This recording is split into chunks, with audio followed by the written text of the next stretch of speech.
Illinois heartbreak to Purdue possibility?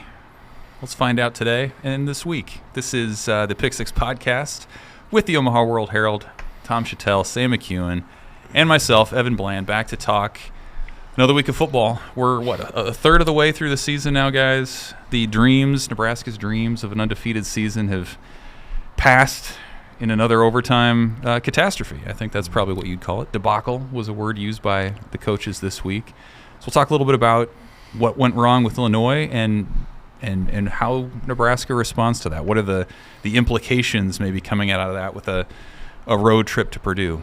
How are you guys doing? How did the Friday night football game treat you guys?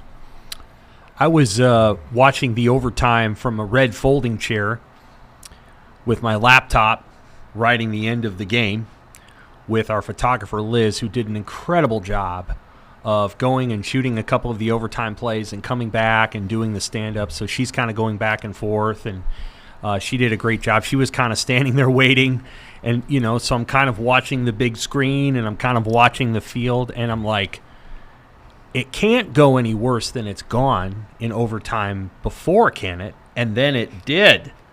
That was the worst overtime they've ever played. So, there's never been an overtime that bad.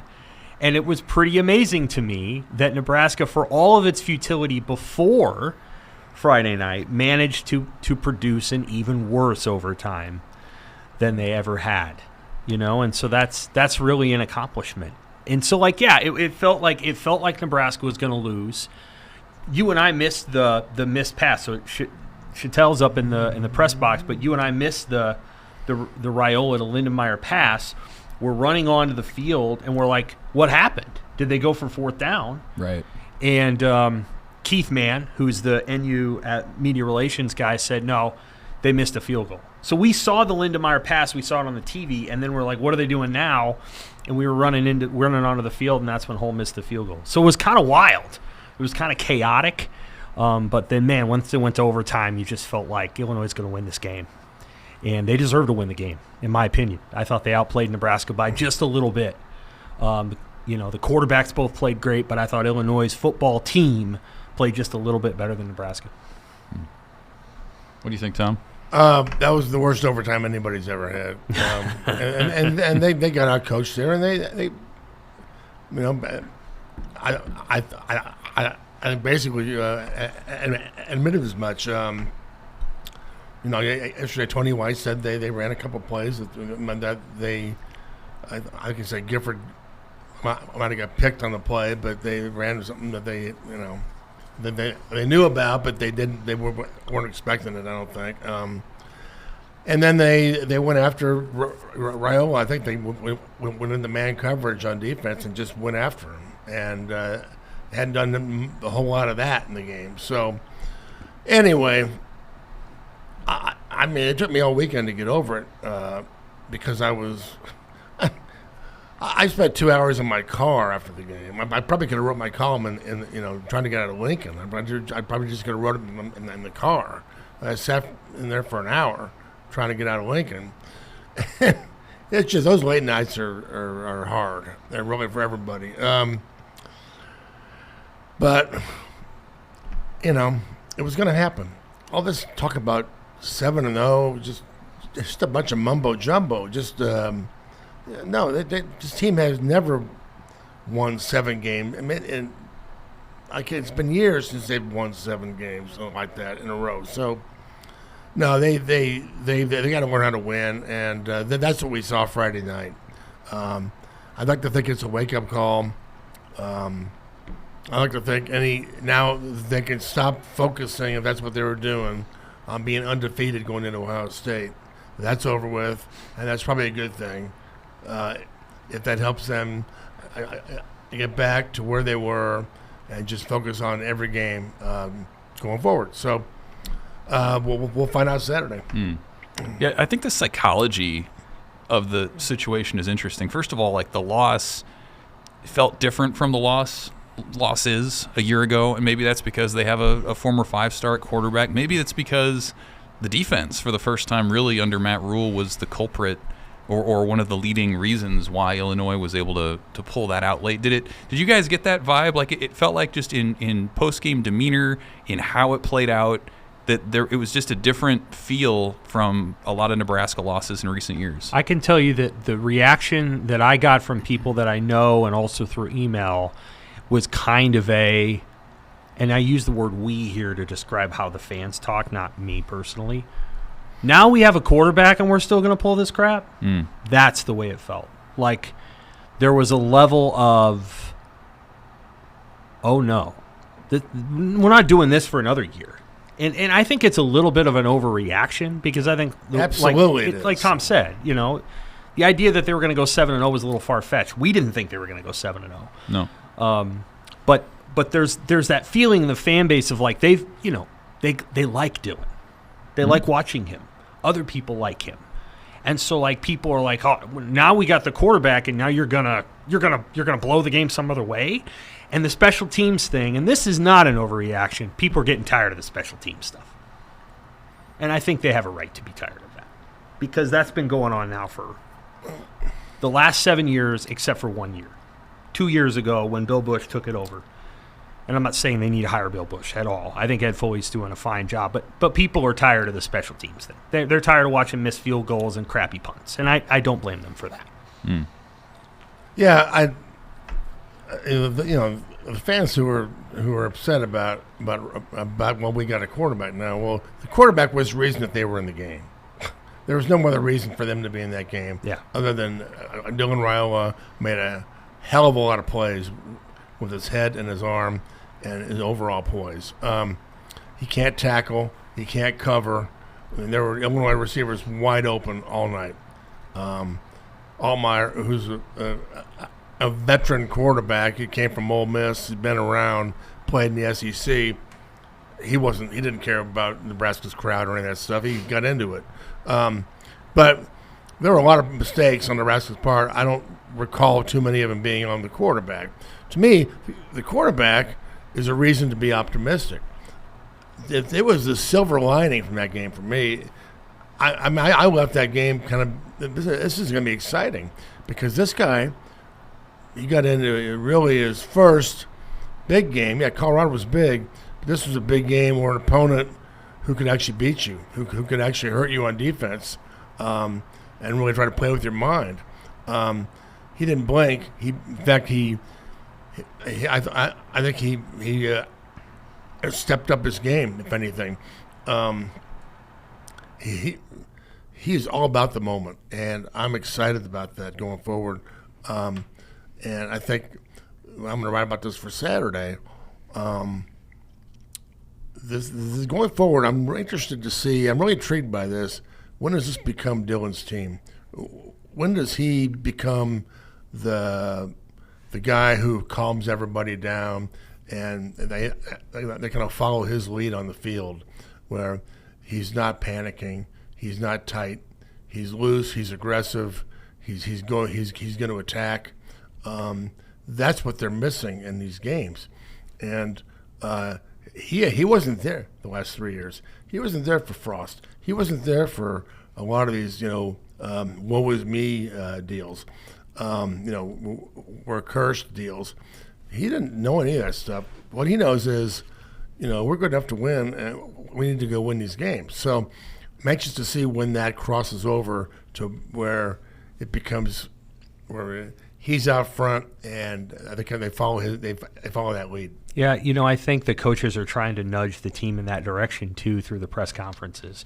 So you've heard Matt Rule say basically 2 weeks in a row that like Dylan's out there doing this and this and this.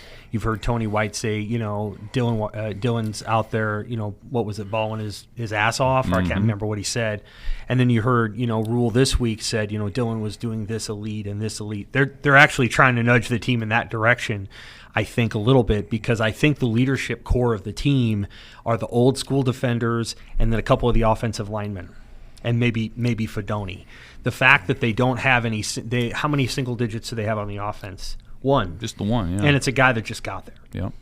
And so I think there's a sense of they want the team to sort of line up behind him a little bit. At the same time, he's only 4 games into his career, and it just takes a little bit of time to be able to find that I'm going to go, get in somebody's face voice. That's not something that I think he wants to do right away, and I don't mean this in a negative way. Dylan played at 3 different high schools in high school. So he wasn't with guys for 4 years so that he could get to the point where he developed I know you well enough to be able to say the hard thing to you. He was with a different team each time, and he was the best player every time. So I think that's going to take a little bit of time for him to develop that leadership. But I think Tom's right. When does the team sort of become his team, and how does that happen? And then how does that team respond? And again, this is something that I felt came up on Monday with Rule and then Tuesday with Satterfield. How do you tweak the offense just a little bit so that you're running the ball a little bit more, maybe under center, and you're giving Dylan a little bit more protection, because it's not just helping the defense out, but Dylan needs a little bit more protection because he's going to start getting heated up. And when you get heat up like that, you need to have some run plays that you can go to that offsets some of the pressure that defenses are going to bring at you. Well, I think that's going to come because, Illinois' approach in this game was, we're going to stop the run and we're going to put the heat on the kid. We'll see what the kid's got, even if it's a home game, but we'll see what he's got in this kind of situation. That's a Brett Bielema move. That's a classic move on his part. And if they lose, they lose. But they're not going to let Nebraska just run the ball and be able to do both. You got to. We're going to help you choose. You're going to have to choose going through the air. We'll see what you can do against our defense. And they got the answer. The answer was wrong choice. Not many. I don't think many teams are gonna follow that game plan. I'd be shocked if everybody tries to take away the run and we'll let the kid have his way. You're letting the kid, letting Raiola have his way is not going to be a formula for a lot of teams that are going to beat Nebraska. Nebraska's going to win a lot of games if it's on him. So I think I'd be surprised if defenses do that again. I've said this all, the preseason. I refuse to, say what the record was, and then you guys forced me into it. I finally said 7-5. But this is the second year. I fully believe this year, this program is not a finished product. And by the way, these coaches are very good, but they're going to get out-coached. This league's too good. You're going to get every week. You're going to, next week Greg Schiano can come in here and do the same thing. He's a hell of a coach. There's going to be times, and they don't have the rosters not quite set yet, but they need to be better than they were last week, right? They need to tackle and play better special teams. But I really believe this year is to get to a bowl game year and set up for year 3. I think this year, that's what they've done in the past with Rule. Year 2 is a massive improvement, but it sets up year 3. And I think that's what this is going to be about. Because they're not going to lose some more. But they're going to take a punch, and they've got to develop the quarterback and the offense. And I think that a defense will play better. I think it'll play a lot better. I really believe that. But it's not going to be smooth. If you can't make a field goal, boy, how do you win a close game? So hang on. Like Raiola said, everybody buckle up. Well, the year 3 discussion is interesting to me because, in what ways would Nebraska right now say they're going to be better next year? Like at quarterback, I think you could say they'll be better in a year, but the defense loses a ton. The offensive line, you're resetting the majority of what you have, and maybe you feel good about those younger guys coming in. They're getting younger by the day, of course. Well, sure, with the injuries and everything.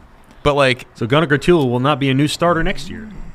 No, It would I mean, be- I suppose that they're building Well, that experience. But they're going to, now. yeah, no, there's no question they're going to be younger. Continue. Go ahead. Well, it's just I just find it interesting, like this idea that they're still building toward year 3 when they're going to be younger at some of these other positions. Like, and that's what makes it so frustrating, I think, for fans defensively, is like that was supposed to be the anchor, that was the given. If this is an experiment, that was the fixed variable, and then you're going to mess with special teams and everything else.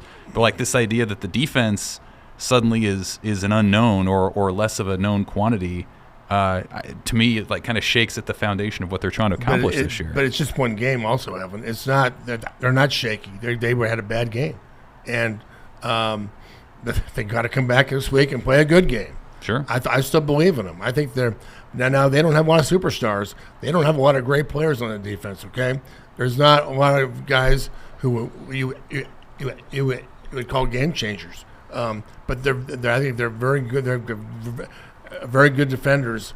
They got to tackle better. They got to cover. They got to be assignment, better. So, but I mean, I guess I think again, Dylan Raiola next year will be unbelievable. I think. Sure. I think the story to watch whenever the portal, they open up the chute or the door or whatever, the lid, we all jump into the portal. How many guys are going to want to play with Raiola? How many guys want to come here and be part of that? Yeah. Now That's that what he's I'm shown thinking. And I'm not talking about not only offense but defense. Offensive linemen, guys who catch passes, and guys who play defense. That'd be something to watch. And I think it's going to be good. One of the if you're talking year 3 or year 2, one of the ongoing things that I think is worth watching with rules program, and it does include Raiola, of course, is the vision for Nebraska's offense. We heard Marcus Satterfield talk about the body blow thing yesterday. Mm-hmm. They've gotten away from the body blow thing. They're at 34 carries a game, and that includes all sacks. That's the lowest carry total since 2017. Now, I understand that they ran the quarterback in 18, 19, 20, 21. They didn't run it in 22, but they still have more carries that year right now per game than they do now. The key is running the football without running your quarterback, but running it enough times that you're wearing down the defense. And I think they got a little bit away from that. And I think one of the things that defenses kind of know is the coordinator likes big plays. And he's not a 4-4-4-3-4-4-4 convert third down 4-4-4. That's not him. No. He wants explosive plays, and he will scheme it up. And he hits some too. There's a lot of nice plays that Satterfield draws up. He's great at doing that. He's kind of like a 49ers coordinator in that way. But I think you've got to continue to adhere to the vision of there's going to be times when we don't get a first down, but we accomplished what we accomplished, or we didn't score, but we had a 7-play drive where we wore the defense down. And I'm not trying to invoke Iowa here to make people mad. This is what Iowa does. And I'm not saying that Iowa's going to make the playoff. I don't think they're going to, although they have a really nice run game this year. But, that's their identity. And it wins 8 or 9 games a year, and Nebraska doesn't want to win 8 or 9. They eventually want to get to that 11. But I think in order to do what you want to do, you're going to have to develop a concerted and consistent running game. It can't just be, we're not running the ball well today, so we're going to go to Dylan, and hopefully he's able to throw us to a win. That's fine, but it's probably going to leave you short of the goals that you want. And so I think they've got to try to find a way to run the football a little bit more, and they've got to take some tread off that defense. And we've talked about this before, Evan. It's an undersized defense. It is not the largest defense in the Big Ten by any stretch. And so, you can't put them on the field for 14 drives or whatever it was against Colorado. They were on the field a little too much against Illinois. So they're going to have to find a way to take a little bit of that tread off that defense. What do you guys think, if you're a future Big Ten opponent of Nebraska's and you watch that Illinois film, what's the side that you think Nebraska needs to fix or maybe is more of a threat to continue to be a problem for Nebraska? Is it what the defense has struggled with tackling? Do you think it's more that opponents are going to continue to run right at that defense and dare them to tackle, or is it more how they approached Raiola and said, hey, if we're going to put pressure on this guy, we're going to stop the run and make this guy beat us? Which of those strategies do you think will endure with Nebraska opponents here in future weeks more? Well, I mean, like I said, I don't think teams will just load up the box and dare Raiola to beat him. I just don't see that happening, because eventually he's going to beat him. They almost beat him Friday night if they get that pass. I'd like to see Harburg become a regular part of the offense. There's no reason to make him a secret weapon anymore. Make him part of the offense. Give him a regular scheme or a regular package of plays and make him. And he was out there Friday night. I know he threw the pass back, but he killed Illinois last year with his legs, and he can hurt people. Now I don't, maybe it's like a jet sweep. Maybe it's you throw a pass to him and let him run out on the perimeter. Hope he didn't get tackled, early. I don't know. A wildcat here and there. I'm just saying. I think the guy is a playmaker with his legs, and that would be, talking about the run game. You can't load up the box when you've got him outside. So, in the run game, if people load up the box, the offensive line isn't good enough to just move them. They're just not there yet, and now they've got more injuries. I mean, but I like the running back. I really like Dowdell a lot. He's shown me a lot the first 4 games, and I think he's a guy you can lean on. But they got to loosen things up, and they got the quarterback and receivers and tight ends to loosen a lot up. So that shouldn't be a problem. But again, I think that was just Bielema saying, "We'll see what you got." And yeah. By the way, Sam, you got any thoughts on that? I think you summed it up on offense. I think defensively, if I were an opposing offense, I would look at what Illinois was doing, and I would try to say this is the book. And the book is this. If Nebraska wants to come out in zone coverage and they want to drop their jack, Kai Wallen, MJ Sherman, Prince William, and Yellen, we're going to throw behind him, because that guy is not really a linebacker. That's a defensive end who's standing up. And then you're throwing behind the linebackers, whether it's Bullock, and Bullock's been really good in pass coverage, but Bayer, or who's the other guy they've had? Steph Thompson, Vincent Shavers. And so Nebraska's a downhill defense. You're going to throw behind those guys in front of the safeties if you're running a zone. And if they go to man, then I think you're doing what Illinois was doing, which is running combo routes, and you're getting your quarterback out because the backs are getting turned and you're running the football. Back in 2015, Nebraska ran a quarters defense, which is kind of what they're doing at times here. And the same thing happened there. Nebraska's run defense was maybe the best in the Big Ten with Malik Collins and Vincent Valentine in the middle, and people just didn't F with it. They're like, we're not going to run it in there, so we're going to run it on the edges. We're going to pin Greg McMullen or whomever it was in. We're going to run around the edges of the defense, and then we're going to throw the football with some consistency, and we're going to throw it in front of your corners if they're off. We're going to go over the top of your short corners if they're in, and so on and so forth. And so you saw all the things that Illinois thought about doing, and they were really effective in a lot of it. And I think some of it is because Nebraska's defense was out on the field quite a bit. They've got, I think, elite interior linemen with Robinson and Hutmaker. But once those guys come off the field, you're asking young kids, younger guys, to come in and do more. I don't think we've asked why Elijah Judy hasn't been playing much, because he hasn't. That's right. So we need to ask about that because that hasn't come up. So Tony White explained it, I thought, pretty well in the presser on Tuesday. He was talking about how they were throwing those passes early with the zone defense in the first half, and then they went to man in the second half, and quite frankly, Nebraska couldn't match up. Now, in my opinion, because Nebraska coaches didn't call the guy out, I'm not going to do it either. There was a guy that consistently missed on coverage assignments against man. And they've got to get that figured out this week. I'm not really sure why that happened on the play at the end when Pat Bryant scores. I assume Isaac Gifford was cool with being put out there as the guy that was picked. There's no way that there were two guys that were supposed to take the quarterback there.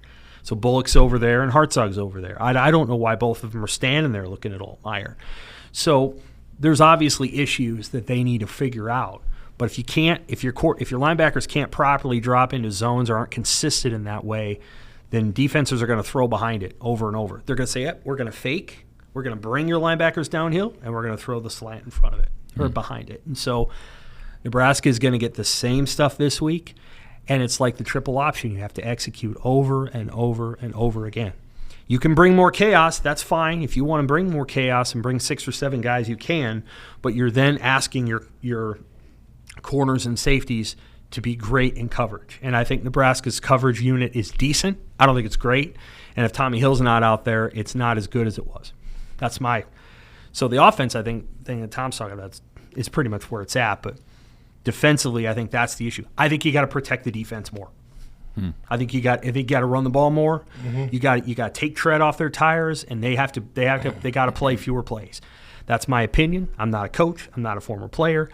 But when I listen to Satterfield and Rule say that, and I asked on Friday night, did you like the number of times you guys carried the ball? And Rule was like, yeah, it wasn't on the – and I'm like, yeah, that's not what I'm saying. Mark D'Antonio used to say, I want an X number of carries every game, and it wasn't just because, I want to run the ball. It was imperative, and it was also indicative. It meant that you were running the ball a lot. That means you were controlling the game, and it was imperative to wear the defense down. And I think Matt Rule just has to lean on that a little bit more. And make sure that his OC does too. And I think we may see that this week. We may. We'll see. I think Purdue, it really comes at an ideal time for Nebraska. And incidentally, Tom, you talk about Heinrich Harburg. Purdue has been sliced and diced by running quarterbacks the last 2 weeks. So if you're ever going to get an opportunity for him to be out there, this seems like an ideal week for it. But it's an opponent that's 1-2. And it's one where I think, and Nebraska will say this every week, it's about them. But this week, it really is. If they do what they want to do, they should win the game. They have a better team. You listen to what Purdue's going through. They're going through personnel changes and schematic tweaks, and they're trying to figure things out. Nebraska, their changes are a lot smaller, and I think they've identified what those changes are. But it just seems like Purdue, it sets up really well. And you think about when Nebraska's lost games in the past, it's snowballed into 2 and 3, and they went 0 for November last year. This seems to me like an ideal opportunity or sort of checkpoint to say, okay, does this thing bleed over into another week, or do they learn from it, and if they take care of business, get back on track? Well, that's when leadership shows up, and they have the team that you're right. I can go there and win, but they got to get the focus back, their purpose. Go play with an attitude and an edge that you didn't have last week. And I think I think the guys on defense, the guys up front, I can do a lot of that. But I also think the quarterback, I don't think is going to allow them to have a losing streak. I think he's got that attitude. It runs in the family. How many times did I see number 54? He's a guy who used to put his foot down, and they didn't lose a lot of games. They didn't have to rebound too much back then. But he was a guy who made things happen in the locker room and on the sideline and on the field. So I think that's talking about Dominic Raiola. So he wasn't a very good quote. I can give him trouble for that now. He won't slug me. But he was always willing to talk, but he was just a very quiet guy until he got on the field. I think some of that's in his son, and I think Dylan. Again, timing. When does he step up? When is it okay for the true freshman to say, "Okay, you guys do what I say"? Actions, I think speak before words. But he's got plenty of actions going for him right now. I think it was, they've got everything they need to go do that Saturday, but got to play better, and that starts with attitude. We can talk some basketball here in a minute, but real quick, I wanted to get your guys' thoughts too. Troy Dannon, the AD, spoke this week on his radio show, had some interesting things to say about his view on Friday night games and Memorial Stadium renovations that are coming up. Hallelujah. I mean, yeah, like it felt like it was a pretty informative update from him. Yeah. The Friday night thing, I guess, in particular, kind of stood out to me because they drew more than 4 million eyeballs to that game in defeat in a prime slot on Friday night. And yet he was pretty clear they don't want to do that outside of their traditional Black Friday game. What'd you make of that? I think part of what they're trying to accomplish there is holding the Big Ten commissioner accountable for the statements that Michigan in particular has made about refusing to play on Friday night. So one of the things that Dannon said is I don't think that a school should have the unilateral ability to say that we're not going to play on Friday night, and that's basically what Michigan's AD is doing.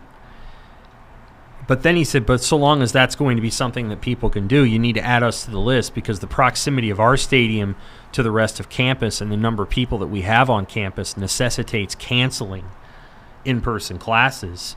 And basically he's saying that's not right. Now, we've all been to all of the Big Ten venues, and we can say with great confidence that not all stadiums experience what Nebraska experiences. Rutgers Stadium, for example, is across the highway. Right? Mm-hmm. It's surrounded by a parking lot, and there's food It's trucks. like a and whatever. fairgrounds, yeah. And so not every stadium is the same way. Nebraska Stadium is extremely a part of campus, and it makes it very hard. I mean, the thing that Tom's talking about, getting in, John Walker, who's from Omaha, and maybe I think Tom got there earlier in the day, but John Walker was saying, well, I just completely underestimated the traffic coming into town. And I'm like, well, this is what's going to happen on Friday at 4 o'clock. When you're trying to drive into town. It's a logistical nightmare. So I think I understand why he's saying it, and I appreciate that he is, and hopefully it makes the Big Ten go back and hold Michigan accountable. If Michigan doesn't have to do it, then there's really no reason Nebraska should have to do it either. And I think if Michigan's getting the same amount of payout as Nebraska's getting, and they don't have to change any of their games, then maybe Michigan should get less money. Because they only set that contract up, Devin, because of the money. It's not for any other reason. Mm-hmm. And so maybe Michigan should get a smaller share of the pie. If There they're you go. going to refuse to do it. There you go. I like that. And they won't want that. They'll be like, wait a minute, we're Michigan. Our brand drives the whole league. That's true, but. That's a bunch of bull now because there's 18 teams in there, and you just brought USC. USC is a bigger brand than Michigan in college football. Okay, they've got a lot of national titles. They own the West Coast. This is not Michigan, Ohio State. It's not Woody and Bo anymore. And maybe there was a time when Nebraska just entered the Big Ten, and they were just happy to be there, happy to be in the club. I think that now that there's a lot more people who are, well, we don't want to do that. A lot of schools in the Big Ten don't want to play Friday night. So it's not like Troy Dannon is out there on a limb. He's speaking for a lot of schools. And I'm going to guess they'll all have his back. But, and look, the Big Ten has always said, it's always tried to be the, Ivy League Junior, Ivy League Light. We're all about academics and libraries and big buildings and all that jazz. No, they're about money. I mean, Nebraska had to call classes on Friday because football had to go make money for the Big Ten. I mean, so which one is it? Well, I think we all know which one it is. I think it's good, but yeah, I think that's a good idea. Sam had.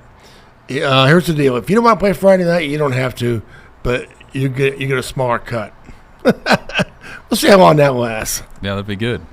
And the Big Ten has made it life hard on its teams, the willingness that they've had to schedule games, and it's not really in football. The Big Ten basketball teams are playing every day of the week. They're all over this calendar. You're going to have situations where teams are playing at 6 p.m. on a Sunday, and they're on the road. That's tough. I mean, that's tougher than playing Friday night somewhere. So the Big Ten has been more than willing to put its games all over the calendar so that they can make a little bit more money. So, and I don't love that. I think it'd be okay if you made a little less money and you weren't making your basketball programs play on Sunday night. I don't like Sunday night basketball. I just don't, because I feel like you're going into class the next day, and to me, basketball is much better on a weekday and a Saturday, and those are the 2 days that you It's also hard on the fans. I mean, you're driving back Sunday nights, and the next day, Day. So, anyway. Yeah. Well, let's have a little quick basketball thought here. That was my segue. And indeed, I mean, it was smooth. Segue. Fred Hoiberg did talk with For a long media time. members for a while here this week. 20 minutes. I mean, we're still, the first game's not till November 4th. They have their opening night, gathering here coming up in a week or two. What do you guys make of this team? Like, a lot of it was cobbled together through the portal again. Fred Hoiberg talked about wanting to stay old. They accomplished that through the portal. But, like, is that where the conversation starts to being optimistic about this team? Or what's even the strength of this group as you guys see it right now? Oh, I don't know. We're not going to know until they play a game. I'm just telling Take a guess. Our two hoop experts, don't believe a word you hear anybody say until there's a game, until you can actually see these guys play. 'Cause right now, everybody's great. Every transfer is unbelievable. This guy's really going to help us. This guy's this guy's that. Until you see him play, you don't know. So, but here's what I do know about Nebraska basketball. I like the identity. I like what they built in 2 or 3 years' time. The attitude, the work ethic, the role players. These are things you need to win in the Big Ten. Now, you've got to have guys who can make shots. We don't know if they can make shots. We hear all about these guys every year. They're like, we're going to make shots. It's a big thing. Well, his offense requires it. Until we see the shots go in, nobody knows. Agreed. So that's how I feel about it. But I do like what Fred has done, and I think he's built a team that's going to win in the Big Ten every year, and it's going to win their share. And I think that they're going to go to the tournament. They're going to be at least on the NCAA bubble most every year, and they'll get in, when they can. So I think he's built a program. There's no more conversations about new coaches or any of that stuff. I think he's here, and he's got it figured out. It's going to go year to year on transfers and who can make shots. All that, and I'll add this. I like using golf analogies. Sometimes you'll play a course, let's say however many times, and you come to a hole, and you kind of make the same mistake on the hole every time, whether it's you put it in the front bunker or you put it in the lake or whatever. And then you get to kind of a point where you're like, the one thing I'm not going to do is X. And so for the first however many years, how many years has Fred been here? 5? This would be his 5th year, 6th year. Yeah. They've really struggled with rebounding, right? And against Texas A&M, so A&M comes out, makes just a crap load of shots that nobody expects them to make. They make them, and then the last 25 minutes of the game, and Tom was there, A&M's kind of beating them up physically. I think the one thing Fred did this year is he's like, that ain't happening again. So they went out and got Braxton Mia and Burke. I don't know how to pronounce his last name because I haven't listened to Wilson say it enough times. And Morgan, who I think is a pretty good player. They're going to be pretty intentional about trying to, A, guard the rim in a way that they haven't previously, and B, they're going to try to bang on the boards. And their team's big, too. I mean, Gavin Griffiths is a wing. He's 6'7". They could have a lineup, Evan, seriously, that's Bryce Williams, let's say Connor Asigian, Gavin Griffiths, Mia, and Morgan on the court at the same time. That unit's not getting out-rebounded. And so I think one of the things they've tried to shore up is we're not going to lose to Texas A&M the way that we lost to Texas A&M again. They're gonna figure that out. Now, what Tom said about the shooting is legit. Good Fred Hoiberg teams make threes. When they don't make threes, they're just not very good because that's his offense. So you told me how do you say his last name? Asigian? Asig? I think that's right. I think that's how you say it. I have a hard time because of a slight lisp saying Griffiths, but that guy, how he's going to shoot, how Asigian's going to shoot, and then you tell me if those two freshmen are going to play, And then you tell me, Aaron Eulis and Raleigh Worcester are not good three-point shooters career-wise. They're not. So I don't know what they're going to do with those two guys, but those two guys are going to play. Can they get better as three-point shooters? I don't know. So the teams that have had good three-point shooters for Fred have been pretty good. So last year they had a good shooting team. They won a lot of games. I think bracketology for ESPN, Joe Lunardi has them on the bubble. Sounds about right. And I think that's about right. Yeah, and that's where the program is right now. That's a great indicator for that. That Joe Lunardi's, without seeing anybody play, has got him right there. Mm-hmm. Yeah, and to me, it's not just can they make shots, but how do you do that after you've had Keisei Tominaga for years as that guy who can create when they needed to stretch the floor. He was very valuable in that the defenses had to be aware of him at even when he wasn't shooting the ball. They had to be okay, where is he on the floor? But I don't mind having more than one guy who can shoot. So right. Because sometimes the one guy doesn't, maybe he's off that night, then who else you got? So, it'll be different. It's, but they'll have to. Yeah, I agree with Sam on that. And here's the thing, in the NCAA tournament, you have to be careful how you evaluate things because it's about matchups, and you might get a bad matchup. That doesn't mean your program's broken. It just means you got dealt a bad card. But I think in this case, it's a good reaction because you can never have enough big guys in the Big Ten. You can never have enough rebounding, so I think that's a good move. But you still got to make shots. Speaking of rebounding, and you're not going to be able to do this through the portal forever the way that they've done it the last couple of years because the COVID years are ending. Right. So, you're going to get guys – you're going to have to start building a program just a little bit, not completely, and you're seeing them try to do that. So, Griffiths, Janowski, Frager, they probably need to get a young point guard in here who can actually run it, a couple of bigs. They're trying. And you got to have more of a mixture than we're just going to go out and get it all in the portal. Kansas is probably the best team in the country, and they're very portal heavy. And next year, Kansas will have to have a little bit more of the 5-star guys that they usually have. But we're in a portal era right now, and when that COVID year ends, and it's going to end this year, right? Because you had guys that were freshmen. Thank goodness. Hunter Dickinson, right? Such a pain to try to figure out. Does it ever end? You were. So we were both at the Christmas Day game where Hunter Dickinson came into Nebraska. Oh, yeah. And played in an empty arena on Christmas I love that Day. guy, but the first time I saw him, I said, I like the way he plays. Yeah. And he's great. Empty arena, yeah, that afternoon game. And Kalkbrenner, too.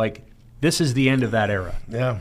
And once you get on the other side of it, you're going to have to start developing players a little more because they're not just going to be hanging around.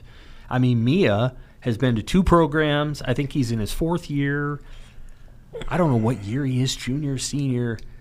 I think, he could end up being around for 6 years or something. There's just a lot of guys that have been around for a long time, and that's probably coming to an end here very soon. And the revenue sharing thing's going to change it too. Because once guys can start to make money and the revenue is shared, you're going to see less moving around. And so I think Fred knows that, and he's trying to build a program for the years outward, but this transfer portal is the way to go right now. Should go to picks? Yeah, let's go to picks. Speaking of rebounding.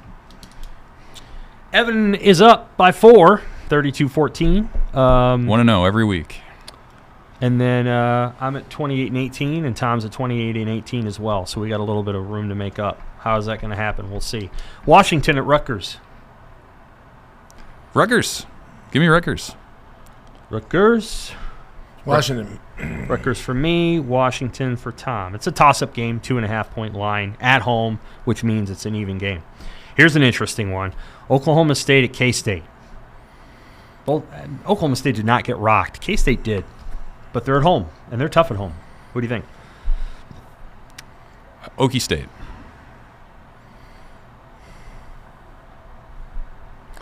K-State. I'm at K-State too. Yeah. Tough place to play. Nebraska never had too much of a problem there, but a lot of teams did. Nebraska won the last 3 times they went to K-State, incidentally. Ron Prince, and then, Back to Bill. Slider back to Bill. Maryland at Indiana. I'll take Indiana. Same. Yeah, IU.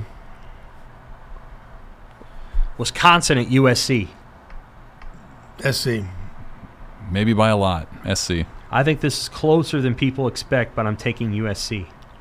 USC's coming off playing Michigan, right? Wisconsin is coming off a bye week. It'll help. Louisville at Notre Dame. I'm taking Notre Dame. I don't know what Louisville is, and I don't care. I'm tired of the ACC. Notre Dame as well, but I don't feel super confident in it. I'll go Louisville. Yeah. Well, Brown's a good coach. I'll give him that much. Arkansas at A&M. Whew. I don't know. But- Again, do we trust A&M? But it's not at College Station, correct? It is. It is at A&M. Well, hold on. Well, yeah. No, Is it's neutral that. site? It's that goofy. Isn't it Jerry it's- World? Don't Yeah, they play that every year in Jerry let World? me take a look. I think you're actually right. It is there, but let me see. That may have changed with the new league Yeah. because they got to play. Man, that makes a difference in my pick. No, it's at Jerry World. If it's a Jerry World, I'll go Arkansas. Yep. I'm saying Arkansas as well. I don't really trust either team, but we'll go Hogs. I I think will if it was a College Station, it'd be really hard. But yeah, I go Arkansas. Great helmet. Underrated helmet. Colorado at UCF. That was some game. Man, they're worth the price of admission each week, aren't they? UCF. UCF. I'm gonna go with the Buffs. Don't ask me why. Yeah. I'll go with UCF. That was something. And it was a hell of a great call by the team. Bringing up the 94 game, they called that up, and then it actually happened. That was good. You got to give Fox a lot of credit for nailing that moment. Great basketball game, North Carolina at Duke. I'll take Duke. How does North Carolina come back from what just happened? Duke, yeah. I know you're all right. I'm gonna go Carolina. I think Mac will get him. He'll get him fired up after what he did, after what they did, and what Give he up 70. what he said. Illinois, Penn State. I like Penn State. Penn State. Yeah. I think Illinois will cover, but Penn State. Penn State, by the way, is a 19.5-point favorite. Washington State high. at Boise State. I got Boise. Yeah, Big Blue. Me too. We'll save the game of the year for last. Nebraska at Purdue. That's not the game of Just the to year. be clear, that's not the game of the year. That's not the game of the year. I'll go Red. I think Nebraska bounces back, and that Purdue's not very good. Yeah. Game of the year. Georgia at Alabama. Bama. Bama! Oh, boy, I love it. I'm going Bama too. Wow! Georgia showed some weakness. I'll take Uga. Okay. I mean, that's a great. I mean, it's just. I'm so glad it's at Alabama. This was where Georgia would in. The way that program, sometimes you get into a dynasty and things just they don't fall apart, but they get kind of fragile. I think Georgia's kind of fragile right now.